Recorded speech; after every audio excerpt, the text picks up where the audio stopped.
Hi was எல்லாருக்கும் வணக்கம்ப்பா. இன்றைக்கி நம்ம சேனலில் பார்க்குற டாபிக்னா how to make test lamp. Test lamp எப்படி பண்ணுறது பற்றி நீங்கள் பார்க்க போகிறோம். டெஸ்ட் லேம்ப்ட என்ன, அதை ஏன் நம்ம பயன்படுத்துகிறோம், அதை எங்கே பயன்படுத்துகிறோம், அதனால் என்ன அட்வான்டேஜஸ் பற்றி ஒரு டீட்டெயில் அனலிஸ்ட் பார்க்கலாம். அதுக்கு முன்னாடி பார்த்தா நம்ம சேனல் புதுசாக வரீங்கன்னா கீழே இருக்கிற ரெட் கலர் சப்ஸ்கிரைப் பண்ண கிளிக் பண்ணி சப்ஸ்கிரைப் பண்ணிக்கோங்க. கூட வர பெல் ஐக்கனை கிளிக் பண்ணிக்கோங்க. அது பக்கத்தில் இருக்கிற ஆல் த பட்டனையும் ஒரு தட்டி விட்ருங்க. அவள் தான் நம்ம சேனலில் வர நியூ அப்டேட்ஸ் எல்லாமே நீங்கள் மிஸ் பண்ணாமல் பார்க்கலாம்.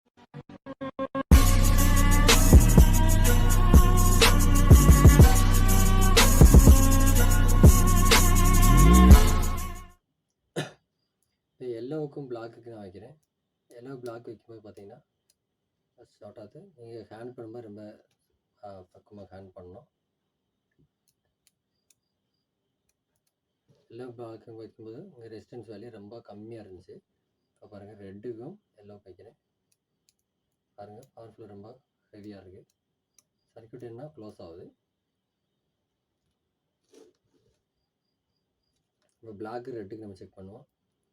பாருங்கள், பவர்ஃபுல்லாக ஹெவியாக இருக்குது. இந்த லைட்டோட பல்போட ரெசிஸ்டன்ஸ் வேல்யூ இங்கே கம்மியாக இருக்கிறனால தான் ரெசிஸ்டன்ஸ் கூடுது.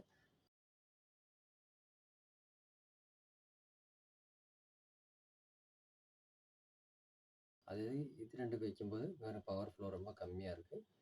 ரெட்டுக்கும் எல்லோ வைக்கும்போது மீடியமாக இருக்குது. இதாங்க ரெசிஸ்டன்ஸ் வேல்யூ. 3 ரெசிஸ்டன்ஸ் வேல்யூ அனுசரிச்சு நமக்கு இப்போ ரெண்டில் எதுக்கு ரெண்டு வயருக்கு இடையில் நமக்கு ஃப்ளோ நம்மளோட பவர் ஃப்ளோ கம்மியாக இருக்குது. அதாவது நம்ம பல்பு வேல்யூ கம்மியாக பாருங்கள், ரொம்ப கம்மியாக இருக்குது, டிம்மாக இருக்குது, லைட்டோட டிம்மாக இருக்குது. இது அதை காட்டிலையும் பவர் கூடுதலாக இருக்குது. இப்போ இது ரெண்டுக்கு வைக்க இடையில பார்க்கும்போது இது ஹெவியாக இருக்குது, நல்லா பல்ப் க்ளோ இருக்குது.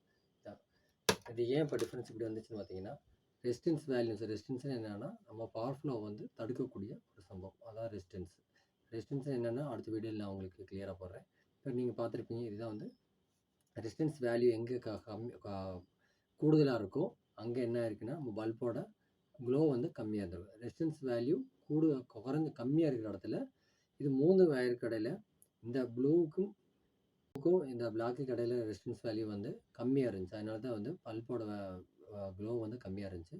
அதாவது எல்லோ ரெட்டுக்கும் பிளாக்குக்கு இடையில ரெசிஸ்டன்ஸ் வேல்யூ மீடியமாக தான் இருந்துச்சு. அப்போ அதனால தான் என்ன ஆகுதுன்னா பல்ப் ஃப்ளோ வந்து கொஞ்சம் நார்மலாக மிட் ரேஞ்ச் இருந்துச்சு.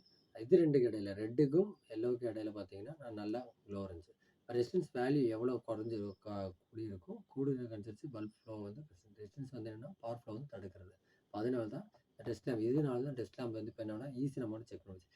இது இல்லைன்னா இப்போ நம்ம என்ன மல்டிமீட்டர் வச்சு ஒரு நாள் செக் பண்ண முடியும். மல்டிமீட்டர் வச்சு எப்படி செக் பண்ணுறதை பற்றி நான் அடுத்த வீடியோவில் உங்களுக்கு டீட்டெயிலாக போகிறேன்.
ரெசிஸ்டன்ஸ் வேல்யூ வச்சு நம்ம செக் பண்ணணும் பற்றி நம்ம ப்ராக்டிக்கலாக நான் காமிச்சு கொடுத்தேன். இப்போ டெஸ்ட் லேம்ப் வச்சு எப்படி நம்ம சீலிங் ஃபேனோட கனெக்ஷன்ஸ்லாம் கனெக்ட் பண்ணுறத பற்றி அடுத்த வீடியோவில் டீட்டெயிலாக போடுறேன்.